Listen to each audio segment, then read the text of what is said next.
Hello students, today we will see lesson number 1 sentences of standard 7 subject English grammar. You might have learned the meaning of sentence in your previous years also, right? Now first of all we will see the definition of sentence. What is the meaning of sentence? A sentence is a group of words that makes complete sense by itself, right? Sentence क्या है? जो कुछ भी हम बोलते हैं या लिखते हैं, चाहे वो कोई शब्द हो, तो उन सब शब्दों को मिलाकर हम जो भी कुछ बोलते हैं या लिखते हैं उसे ही सेंटेंस कहा जाता है. Okay students, sentence is a group of words जो कंप्लीट सेंस बनाता हो उसे हम सेंटेंस कहेंगे, right? Now we will see, read the following groups of words. A में देखो आप, book this the is mine table on the. ये जो सेंटेंस है इसमें कोई भी सेंस नहीं है, वर्ड्स प्रॉपरली अरेंज नहीं है. Book the is mine table on the, these all are not properly arranged as a sentence, so it does not make any sense, so it is not a sentence, right? Now B, in the pond, right? The group of words given here makes sense but not complete sense. In the pond, pond में क्या है, nothing specify किया हुआ है, सिर्फ उन्होंने ऐसे बोला है in the pond. ये अरेंज प्रॉपरली है वर्ड्स बट एक कोई सेंस नहीं बना रहा ना complete, right? Now see, the book on the table is mine. Yes, now this sentence is properly arrange, properly words are arranged, so this group of words make a complete sense and it is called a sentence, right? Now the theater is near my house, this is also a complete sense, right? अभी हम sentence लिखेंगे तो कैसे होने चाहिए, right? A sentence consist of a group of words that makes complete sense. जैसे मैंने आपको बोला कि एक सेंस होना चाहिए, कंप्लीट सेंस होना चाहिए, वर्ड्स आप लिख रहे हो प्रॉपरली अरेंज होना चाहिए, सब्जेक्ट सब्जेक्ट की जगह पे आना चाहिए, प्रेडिकेट प्रेडिकेट की जगह पे आना चाहिए, right? It has verb. Now students, what is the meaning of verb? A verb is a kind of word that tells about an action or a state. It is the main part of a sentence. Main part है ना वो sentence का क्या होता है? Verb, right? So third number, it begins with a capital letter. कुछ भी हम start करते हैं sentence, हम आपको हमेशा बोलते हैं that you students write or begin with a capital letter, right? So कोई भी आप sentence लिखो capital letter से ही start होना चाहिए. The words in a sentence are written in proper order. Proper order में होना चाहिए. जैसे हमने देखा book, the, is, mine, table, ये सब उलट पुलट था, ये कोई ऑर्डर में नहीं था. सो सेंटेंस हमेशा ऑर्डर में होना चाहिए, right? It has a subject and a predicate. Subject और प्रेडिकेट भी मैंने जैसे आपको बताया. What is the meaning of subject? The subject is what और whom the sentence is about, while the predicate tells something about the subject. Subject क्या होता है स्टूडेंट्स? जो वॉट किसी इंसान के बारे में बात कर रहे हैं हम उसको सब्जेक्ट बोल रहे हैं, राइट? और प्रेडिकेट वही सब्जेक्ट के बारे में जो बोलते हैं उसको हम प्रेडिकेट बोलते हैं, राइट? तो सेंटेंस में सब्जेक्ट और प्रेडिकेट होना बहुत ज़रूरी है, राइट? और मेन थिंग है last point, a sentence ends with either a full stop, a question mark और an exclamatory mark, right? Sentence हमेशा बच्चे है ना फुल स्टॉप लगाना भूल जाते हैं, क्वेश्चन मार्क लगाना भूल जाते हैं और एक्सक्लामेटरी मार्क लगाना भूल जाते हैं, राइट? तो ये आपका प्रॉपर सेंटेंस नहीं हुआ, क्योंकि सेंटेंस ख़त्म होता है तो यहाँ तो फुल स्टॉप आना चाहिए, अगर क्वेश्चन पूछ रहे हैं तो क्वेश्चन मार्क होना चाहिए, अगर हम एक्सक्लामेटरी मार्क है तो उधर वो एक्सक्लामेटरी मार्क ये लगाना कंपलसरी है, right? Now we will see the phrase. What is the meaning of phrase? A group of words that makes sense but not complete sense is called a phrase. जैसे हमने देखा words बराबर arrange किया हुआ है but पूरा complete sense नहीं बना रहा, उसको हम फ्रेज बोलेंगे. जैसे एग्जाम्पल है विथ अ स्पून, स्पून से क्या कर रहा है, खा रहा है, खेल रहा है, ये कुछ मेंशन नहीं हुआ है। ओनली विथ अ स्पून, ये अरेंज प्रॉपरली किए हुए हैं बट कंप्लीट सेंस नहीं बनाता, तो उसको हम क्या बोलेंगे, phrase, right. A phrase is a short group of words that are used as a unit and whose meaning is not always obvious from the words. उनका meaning हमेशा सेम नहीं होता, right? Now in the auditorium में क्या कुछ वो define नहीं किया हुआ है, so it is a phrase. last month में क्या है, nothing is defined, so it is a phrase. In spite of, right? ये सब में डिफाइन नहीं किया हुआ है, so it is called a phrase because it does not make complete sense, right? It is a group of words are properly arranged but it does not make complete sense नहीं करता, so इसको क्या बोलते हैं हम, phrase, right? We cannot call any group of words a phrase. It should make some sense. हम सबको नहीं बोल सकते कि फ्रेज है, सेंस भी तो बनना चाहिए। जैसे प्लेड पार्क द, ये सेंटेंस प्रॉपरली अरेंज नहीं है, राइट? प्लेड पार्क द, ये it is not properly arrange, right? The park played, right? ये अरेंज होगा, सो it is not a phrase. A good student, yes, it is a phrase. It does not create complete sense but words are properly arranged, so it is called a phrase, right? Now हम देखते हैं exercise. Underline the phrases in these sentences. Number 1, the garden was full of red roses, right? Now here you have to underline the phrase.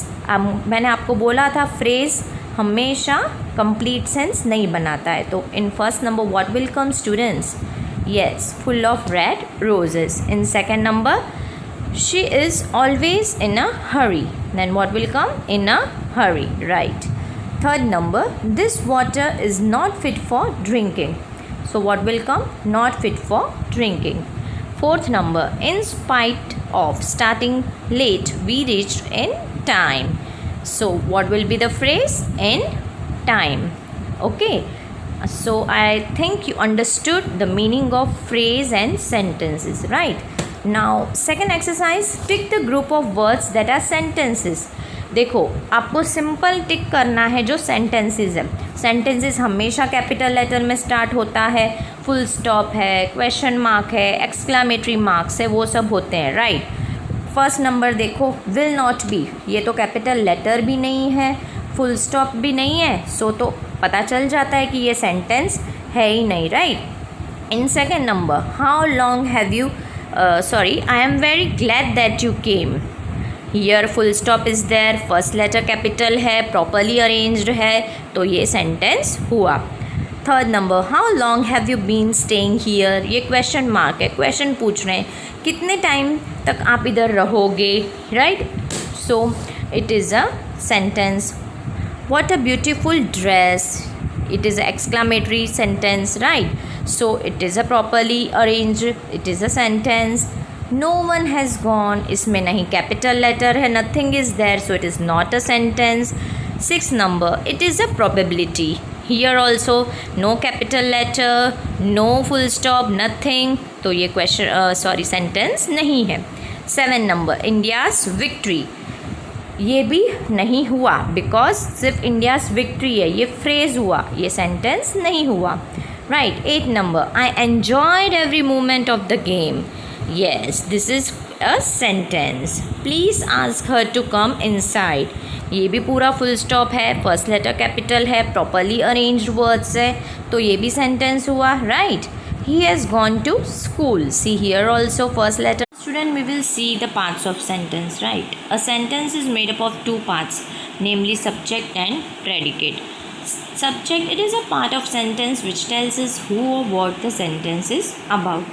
Subject वो part है जो sentence का जो who यानी कोई इंसान के बारे में, चीज़ के बारे में बताता है, राइट? और predicate, it is that part of a sentence which tells us something about the subject. जो सब्जेक्ट के बारे में बात करता है वो प्रेडिकेट होता है। राइट। जैसे कि एग्जाम्पल है the actors performed well, the actors ये इंसान है, राइट, तो वो क्या हो गया, सब्जेक्ट हो गया। और परफॉर्म्ड वेल, एक्टरों ने परफॉर्मेंस वेल किया, यानी एक्टर के बारे में बात हुई पीछे, तो वो क्या हो गया, predicate, right. The actors is the subject since it tells what the sentence is about, right? And the predicate is performed well since it tells something about the subject. यानी समझ में आया, predicate यानी subject के बारे में जो बोल रहा है वो, और subject sentence के बारे में जो बता रहा है उसको बोलते हैं, right? Now it is clear the meaning of subject and predicate. We will see different type of example like babies is a subject, predicate cry, the light subject, predicate are on, the Indian team subject, won the match predicate, my father's best friend is subject, gave him a present, it's predicate, right? So as we can see that the subject may consist of one word as in sentence or many words as in sentence. Third number, similarly the predicate, जैसे हमने subject में देखा, एक भी हो सकता है word में, दो भी हो सकते हैं, एक से ज़्यादा भी हो सकता है, और प्रेडिकेट में भी वन वर्ड का भी हो सकता है और मैनी वर्ड्स का भी। पीछे इसमें सिर्फ क्राई ये वन वर्ड है, और जैसे परफॉर्म्ड वेल ये दो वर्ड्स हैं, यानी प्रेडिकेट एक से ज़्यादा भी हो सकता है और वन वर्ड का भी हो सकता है, राइट। और many words as in sentence. Third number, the words cry, are, on, one and gave are verbs. ये मैंने आपको बताया था, वर्ब सेंटेंस में होना बहुत ज़रूरी है, right. A verb is an essential part of a sentence, यानी एसेंशियल यानी ज़रूरी पार्ट है सेंटेंस का, and it's is a part of the predicate. Predicate का ही पार्ट होता है वर्ब्स, एंड सब्जेक्ट का पार्ट नहीं होता। Understood, student? Now we will see some more examples. The subject of a sentence usually comes before a predicate, but there are exceptions. Subject हमेशा predicate के पहले ही आता है, पर कुछ केसेस में एक्सेप्शंस हो सकता है, जैसे at one corner of the room sat the princess. अभी इधर बात किसके बारे में हो रही है, प्रिंसेस के बारे में, राइट। तो इसको हम प्रेडिकेट नहीं बोल सकते। आप बोलोगे हमेशा प्रेडिकेट पहले ही आता है, सब्जेक्ट पहले आता है, प्रेडिकेट बाद में होता है, ऐसा नहीं। बट इन हियर देखें आप, द प्रिंसेस है, राइट, द प्रिंसेस के बारे में बात हो रही है, तो ये सब्जेक्ट हुआ।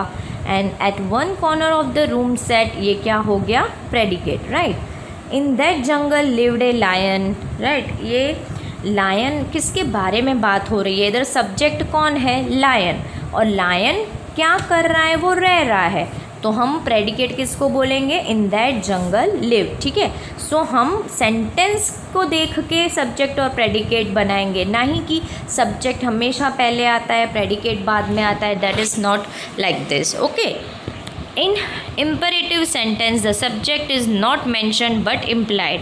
अभी हम इन तीन एग्जाम्पल में, पहले तो इम्परेटिव सेंटेंस है, फिर इंट्रोगेटिव सेंटेंस है और exclamatory sentence. Now student, what is the meaning of imperative sentence.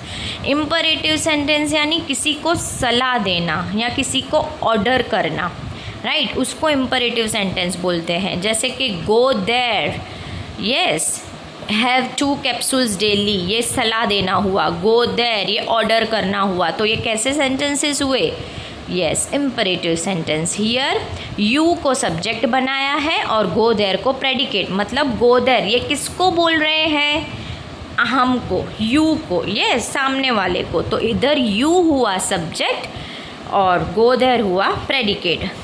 I have 2 capsules daily, ये इसमें नहीं स्पेसिफाई नहीं किया है, सिर्फ बोला है, तो हैव 2 कैप्सूल्स डेली ये प्रेडिकेट हुआ, तो इसमें आप सब्जेक्ट कैसे सपोज करोगे, यू, किसको बोल रहे हैं कैप्सूल लेने के लिए, सामने वाले को, मीन्स यू हुआ इधर सब्जेक्ट, राइट। आपको अभी ये समझ में आया what is the meaning of imperative sentence, right. Imperative sentence यानी सलाह देना या तो ऑर्डर देना, right. Now interrogative sentence. Interrogative sentence यानी क्वेश्चन मार्क वाले सेंटेंस। हमेशा क्वेश्चन मार्क वाले सेंटेंस को इंट्रोगेटिव सेंटेंस बोला जाता है। In interrogative sentence the subject and predicate are placed in the following order. What are you doing, ठीक है, अभी बात किसके बारे में हो रही है, सामने वाला, यू, इसमें हम कैसे ढूंढेंगे सब्जेक्ट और प्रेडिकेट, यू, इसमें हम कैसे ढूंढेंगे सब्जेक्ट और प्रेडिकेट, यू, इसमें हम कैसे ढूंढेंगे सब्जेक्ट और प्रेडिकेट, यू, इसमें हम कैसे ढूंढेंगे सब्जेक्ट और प्रेडिकेट, इधर सामने वाले के लिए बात हो रही है, सामने वाला यानी यू, तो यू क्या हो गया subject, and what are doing क्या हो गया predicate. Yes, have you been to the market, अभी इधर बात किसके बारे में हो रही है, सामने की पूछ रहे हैं हम कि आप मार्केट गए थे, तो यू को पूछ रहे थे सामने वाले को, तो यू क्या हो गया subject, and have been to the market क्या हो गया प्रेडिकेट।